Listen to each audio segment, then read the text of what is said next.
ny andaminasay ny atao-poko anefindao mitaraina misy alahelo feno ratra toko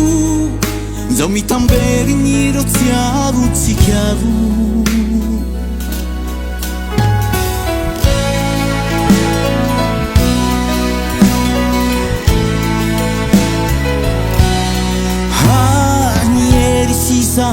azo natao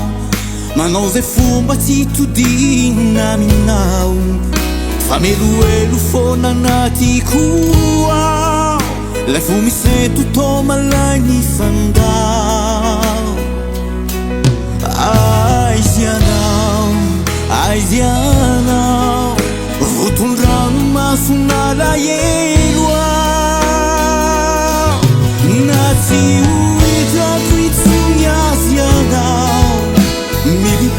lalinao ampoko ao ilay fity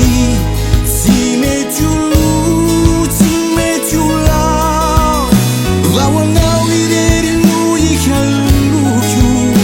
to tsy foky ary tsy mosoloky raha tena ty mandraky zay odory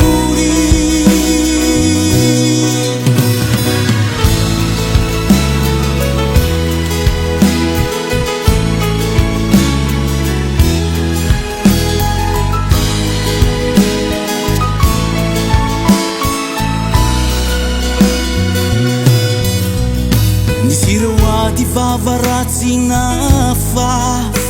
eny ramba fantatrao io tokony matsy filay fitisay milatsaka anaty zary afo mandoro tsy hita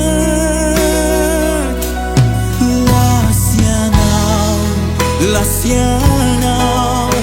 votondrano masona